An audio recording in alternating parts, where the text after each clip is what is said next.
कभी कभी आपको ऐसा नहीं लगता कि आप इतना हार्ड बोल देते हैं कि यहाँ के एक मंत्री ने आपको कहा कि हम एफआईआर कर देंगे? कौन एफआईआर कर देगा?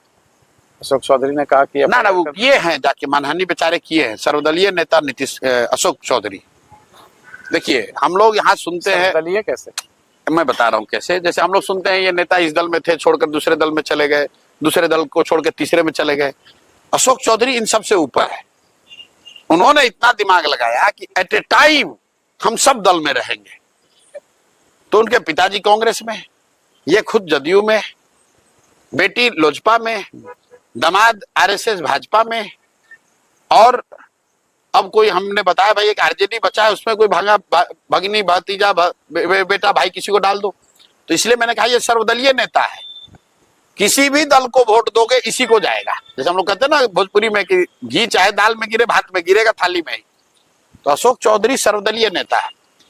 हमने कहा कि हर जगह ये चर्चा है कि इन्होंने अपने बेटी का टिकट खरीदा है, और ये हमने नहीं कहा। आप लोग पत्रकार, आप जानते हैं, प्रेस कॉन्फ्रेंस हुआ, पार्टी के लोग जो उस समय चिराग जी के पार्टी में थे उन्होंने ये कहा, प्रेस में छपा, लोगों ने इस्तीफा दिया।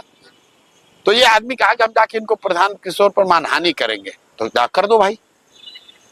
अभी दिलीप जायसवाल ने, आपने सुना होगा, कहा कि हम प्रशांत किशोर पर साइबर थाना में केस किए हैं जी।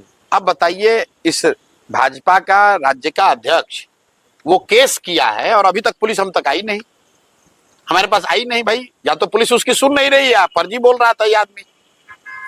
अगर दिलीप जायसवाल ने केस किया है कि मैं साइबर क्राइम कर रहा हूं, तो साइबर क्राइम वाले अफसर क्या उसकी बात सुन नहीं रहे हैं, या दिलीप जायसवाल ने सबको बेवकूफ बनाया?